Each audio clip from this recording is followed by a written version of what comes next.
ನಮಸ್ಕಾರ. ಭಾನುವಾರ, ಸೋಮವಾರ 2 ದಿವಸನೂ ಮಾಧ್ಯಮಗಳಲ್ಲಿ ಒಂದು ವಿಷಯ ಹೈಲೈಟ್ ಆಗ್ತಾ ಇತ್ತು. ಅದು ಬಿಡದಿ ಟೌನ್‌ಶಿಪ್ ವಿರೋಧಿಸಿ ಜೆಡಿಎಸ್‌ನಿಂದ ಪಾದಯಾತ್ರೆ ಅಂತ. ನಾನವಾಗ ಕೂತ್ಕೊಂಡು ಯೋಚನೆ ಮಾಡಿದೆ. ಏನು ಯೋಚನೆ ಮಾಡಿದೆ? ನನ್ನ ಅಭಿಪ್ರಾಯ ಏನು? ಹೇಳ್ತೀನಿ. ನಾನು ಶೀಲಾ ಭಟ್. ಇದು ಕನ್ನಡ ಧ್ವನಿ. ನಾವಿಲ್ಲಿ ಪ್ರಶ್ನೆಗಳನ್ನು ಮಾತ್ರ ಕೇಳೋದಿಲ್ಲ, ಉತ್ತರಗಳನ್ನು ಹುಡುಕುವ ಯತ್ನವನ್ನ ಮಾಡ್ತೀವಿ. ಜೊತೆಗೆ ಈ ವ್ಯವಸ್ಥೆ, ಸಮಾಜ, ಜನರು, ರಾಜಕೀಯ, ರಾಜನೀತಿ, ಸಿನಿಮಾ ಇವುಗಳೆಲ್ಲದರ ಬಗ್ಗೆ, ವ್ಯವಸ್ಥೆಯ ಬಗ್ಗೆ ಯೋಚನೆ ಮಾಡ್ತಾ ಅವುಗಳನ್ನು ಅರ್ಥ ಮಾಡಿಕೊಳ್ಳುವ ಪಯಣ ಕೂಡ ಇಲ್ಲಿದೆ.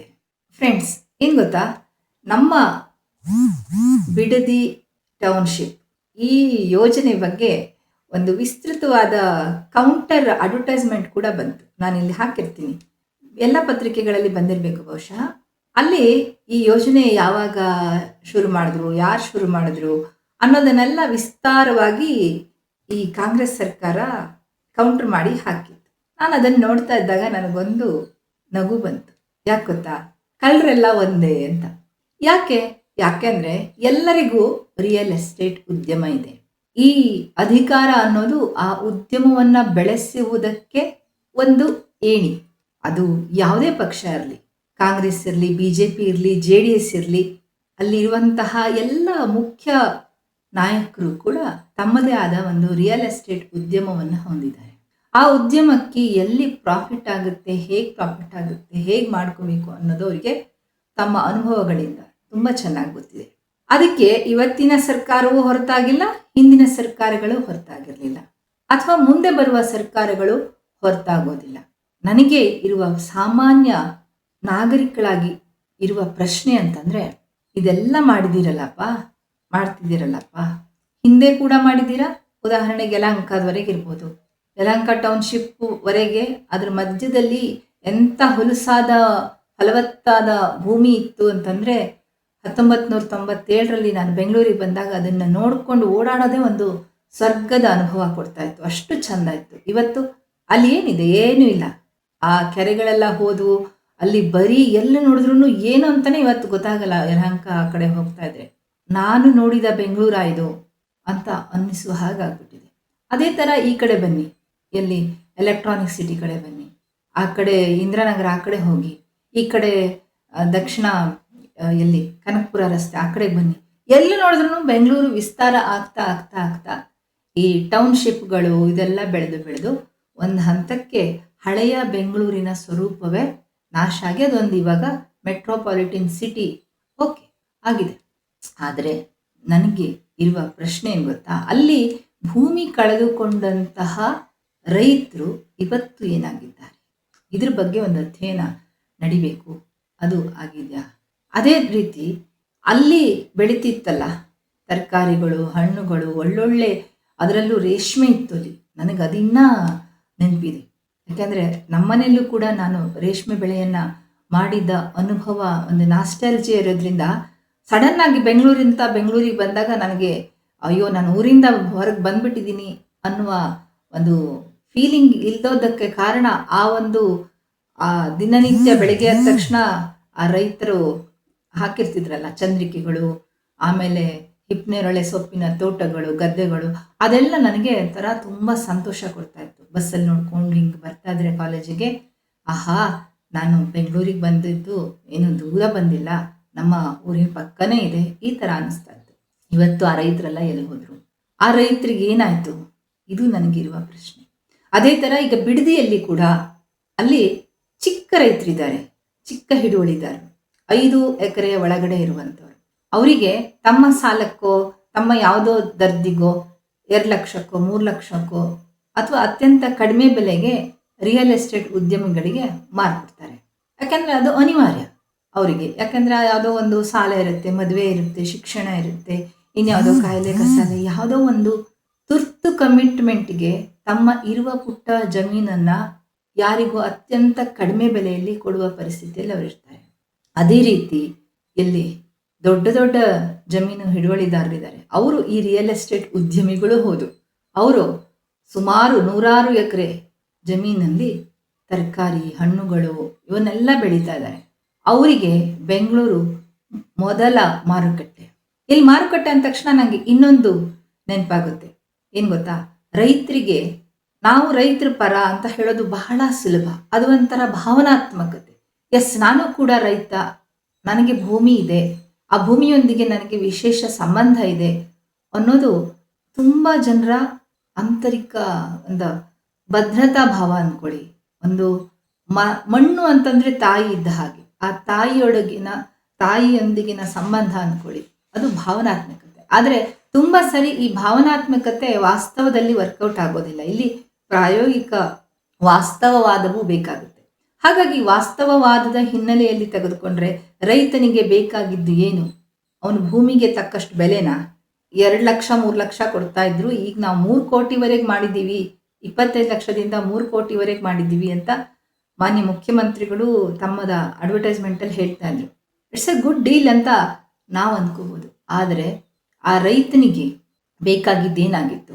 ಅಲ್ಲಿ ನೀರಿನ ಸಮಸ್ಯೆ ಇದೆ, ನೀರಿನ ಸಮಸ್ಯೆ ಬಗೆಹರಿಸ್ಬೋದಾಗಿತ್ತು.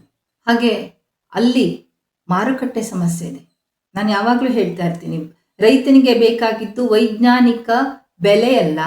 ಯಾಕೆಂದರೆ ಒಬ್ಬ ರೈತ ಒಂದೊಂದು ರೀತಿಯಲ್ಲಿ ತನ್ನ ಬೆಳೆಯನ್ನು ಬೆಳೆದಿರ್ತಾನೆ. ಹಾಗಾಗಿ ವೈಜ್ಞಾನಿಕ ಬೆಲೆಯನ್ನು ಯಾರೂ ನಿಗದಿ ಮಾಡೋದಕ್ಕಾಗೋದಿಲ್ಲ. ಆದರೆ ವೈಜ್ಞಾನಿಕ ಮಾರುಕಟ್ಟೆ, ಎಸ್, ಅದನ್ನೇ ನನಗೆ ಹೇಳಕೊಟ್ಟಿದ್ದು. ಮಾರುಕಟ್ಟೆ ಅಂದ ತಕ್ಷಣ ನನಗೆ ವಿಜಯಪುರದಲ್ಲಿ ಆ ಹಿಂದೂ ಹುಲಿ ಯಾರು ಹೇಳ್ತಾರಲ್ಲ, ಅವರು ಬಸವರಾಜ ಯತ್ನಾಳ್ ಅವರು ಶಾಸಕರಾಗಿ ಒಂದು ಕೆಲಸ ಮಾಡಿದ್ದಾರೆ. ಅದು ನನಗೆ ತುಂಬ ಇಷ್ಟ ಆಯಿತು.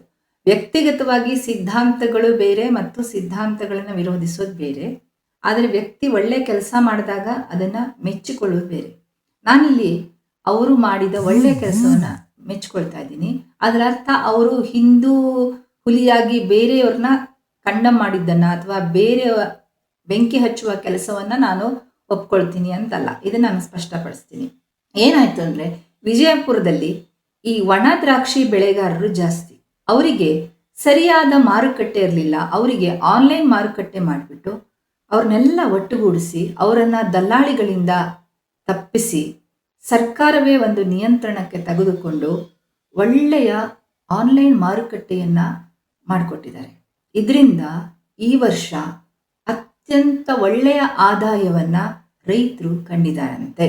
ಈ ವರದಿಯನ್ನು ನನಗೆ ಮಾಧ್ಯಮದಲ್ಲಿ ನೋಡಿದ ತಕ್ಷಣ ಎಸ್, ಇವರು ಈ ಬೇಡ್ದೋದ್ದು ಈ ಹಿಂದೂ ಹುಲಿ ಅಂತವೆಲ್ಲ ಬಿಟ್ಬಿಟ್ಟು ತಮ್ಮ ಬುದ್ಧಿಯನ್ನು ಈ ರೀತಿ ಉಪಯೋಗಿಸಿ ಸ್ವಲ್ಪ ಪ್ರಚಾರ ಕೊಟ್ಕೊಂಡ್ರೆ ಒಳ್ಳೆ ನಾಯಕರಾಗಿ ಇನ್ನೂ ಪ್ರವರ್ಧಮಾನಕ್ಕೆ ಬರಬಹುದು ಅಂತ ನನಗನ್ನಿಸ್ತು. ಇದನ್ನೇ ನಾನು ಬಿಡದಿಗೂ ಅಪ್ಲೈ ಮಾಡಿ ಹೇಳ್ತೀನಿ.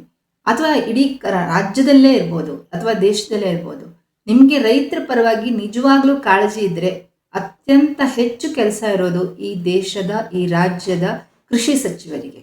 ಯಾರು ಕೃಷಿ ಸಚಿವರಾಗಿರ್ತಾರೆ ಅವರಿಗೆ ಒಳ್ಳೆಯ ಐಡಿಯಾಗಳು, ಒಳ್ಳೆಯ ಮನಸ್ಸು, ನಿಜವಾದ ಬದ್ಧತೆ ಇದ್ದರೆ ಅದ್ಭುತವಾದ ಕೆಲಸವನ್ನು ಮಾಡಿ ತುಂಬ ರಾಜಕೀಯ ಮುತ್ಸದ್ದಿ ಅಂತ ಅಂದಲ್ಲ, ಅವರ ಹೆಸರು ಅಜರಾಮರವಾಗಿ ಮಾಡ್ಕೋಬೋದು. ಈಗ ಆ ಹೆಸರು ಅಜರಾಮರ ಅಂತ ಬಂದ ತಕ್ಷಣ ನನಗೆ ಇನ್ನೂ ಒಂದು ಪ್ರಶ್ನೆ ಬಂತು. ಈ ಕಾಂಗ್ರೆಸ್ ಒಂದು ಕೌಂಟರ್ ಅಡ್ವರ್ಟೈಸ್ಮೆಂಟ್ ನೋಡಿದಾಗ, ಹಾಗೆ ಮುಖ್ಯಮಂತ್ರಿಗಳ ಜಾಹೀರಾತನ್ನು ನೋಡಿದಾಗ, ಯಾಕೆ ಇವರಿಗೆ ಇಷ್ಟು ತುರ್ತಾಗಿ ಬಿಡದಿ ಟೌನ್ಶಿಪ್ ಆಗಬೇಕು? ಇದ್ರ ಬಗ್ಗೆ ಯೋಚನೆ ಬಂತು.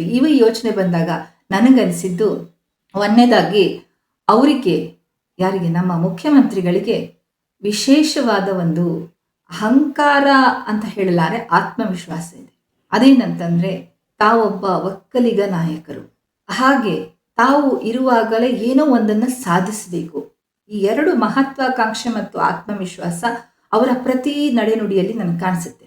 ಅದಕ್ಕೆ ಅವರು ಬೆಂಗಳೂರಿನ ನಿರ್ಮಾತೃ ಕೆಂಪೇಗೌಡ ಆದ ಹಾಗೆ ಈ ಬಿಡದಿ ಟೌನ್ಶಿಪ್ ಅನ್ನುವ ಒಂದು ನಿರ್ಮಾತೃ DK ಶಿವಕುಮಾರ್ ಆಗೋದಕ್ಕೆ ಹೊರಟಿದ್ದಾರಾ, ಅಥವಾ ಇನ್ಯಾವುದೋ ಅವರ ಬಿಸ್ನೆಸ್ ಡೀಲಿಗೆ ಅಥವಾ ಯಾವುದೋ ಒಂದು ರಾಜಕೀಯ ನಡೆಗೆ ಈ ಒಂದು ಟೌನ್ಶಿಪ್ ಮೆಟ್ಟಲಾಗುತ್ತಾ? ಈ ಥರ ಎಲ್ಲ ಪ್ರಶ್ನೆಗಳು ನನ್ನ ತಲೆ ಒಳಗೆ ಓಡಾಡ್ತಾ ಇದ್ದಾವೆ. ನಿಮ್ಮ ತಲೆಗೂ ಆ ಥರ ಪ್ರಶ್ನೆಗಳು ಬರ್ತಿದ್ದಾವ? ಹಾಗಿದ್ರೆ ಕಮೆಂಟಲ್ಲಿ ಹೇಳಿ ನಿಮ್ಗೇನು ಅನಿಸುತ್ತೆ ಅಂತ.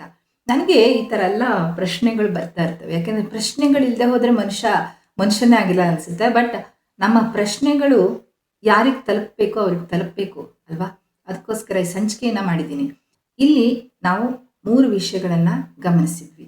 ಒಂದು, ಬಿಡದಿ ಟೌನ್ಶಿಪ್ ಅನ್ನೋದು ಮೊದಲು ಇತ್ತು, ಈಗಲೂ ಇರುತ್ತೆ, ಮುಂದೂ ಒರಿತಾ ಹೋಗುತ್ತೆ. ಯಾಕೆಂದರೆ ಇದು ರಾಜಕೀಯ ಇಚ್ಛಾಶಕ್ತಿಯ ಮೇಲೆ ಡಿಸೈಡ್ ಆಗುವಂಥದ್ದು. ಹೇಗೆ ಬೆಂಗಳೂರು ಬೇರೆ ಕಡೆ ಎಲ್ಲ ವಿಸ್ತಾರ ಆಯಿತೋ, ಇವತ್ತು ಡಿ ಕೆ ಶಿವಕುಮಾರ್ ಅಲ್ಲ ಅಂದರೆ ನಾಳೆ ಇನ್ಯಾರೋ ಒಬ್ಬರು ಬಂದು ಆ ಟೌನ್ಶಿಪ್ಪು ಆಗೇ ಆಗುತ್ತೆ. ಆದರೆ ನನಗಿರುವ ಪ್ರಶ್ನೆ ಅಂದರೆ ಅಲ್ಲಿ ಅಭಿವೃದ್ಧಿ ಬೇಕು ನಿಜ, ಆದರೆ ಯಾರ ಸಮಾಧಿಯ ಮೇಲೆ, ಯಾರ ಕಣ್ಣೀರಿನ ಮೇಲೆ? ಅಲ್ಲಿ ಬೆಳೀತಾ ಇರುವಂತಹ ಹೂವು, ಹಣ್ಣು, ತರಕಾರಿಗಳ ರಿಪ್ಲೇಸ್ಮೆಂಟ್ ಎಲ್ಲಿಂದ ಸಿಗುತ್ತೆ ಬೆಂಗಳೂರಿಗೆ? AI ತಂತ್ರಜ್ಞಾನ ದೊಡ್ಡದಾಗಿ ತಂದು ದೊಡ್ಡ ಸಿಟಿ AI ಸಿಟಿ ಮಾಡ್ತೀರಿ ಅಂತೀರ, ಆದರೆ ಒಂದು AI ತಂತ್ರಜ್ಞಾನಕ್ಕೆ ಬೇಕಾದಂತಹ ನೀರು, ಮೂಲಭೂತ ಅವಶ್ಯಕತೆ, ಅದು ಎಲ್ಲಿಂದ ಬರುತ್ತೆ? ಈಗಲೇ ಕಾವೇರಿ ನೀರು ಕೊಡೋದಕ್ಕಾಗದೆ ನಾವು ಒದ್ದಾಡ್ತಾ ಇದ್ದೀವಿ ಬೆಂಗಳೂರಿಗೆ. ಹಾಗಿದ್ರೆ AI ಸಿಟಿಗೆ ಎಲ್ಲಿಂದ ತರ್ತೀರಾ? ರೈತರು ಇವತ್ತು ಭೂಮಿ ಮಾರೋದಕ್ಕೆ ನಿಂತ್ಕೊಂಡಿರೋದೇ ಅಲ್ಲಿ ನೀರು ಸರಿಯಾಗಿಲ್ಲ ಅಂತ, ಅಂದಮೇಲೆ AI ಸಿಟಿ ಹೇಗೆ ತರ್ತೀರಾ? ಈ ರೀತಿ ತುಂಬ ಪ್ರಾಕ್ಟಿಕಲ್ ಆದ ಪ್ರಶ್ನೆಗಳಿಗೆ ಯಾವ ಉತ್ತರಗಳನ್ನು ಇಟ್ಕೊಂಡು ನೀವು ಈ ಯೋಜನೆಗೆ ಕೈ ಹಾಕಿದ್ದೀರಾ? ಇದನ್ನು ಜನರ ಮುಂದೆ ಹೇಳಬೇಕಾದ ಜವಾಬ್ದಾರಿ ಮಾನ್ಯ ಮುಖ್ಯಮಂತ್ರಿಗಳಿಗೆ, ಈ ಸರ್ಕಾರಕ್ಕೆ ಇದೆ.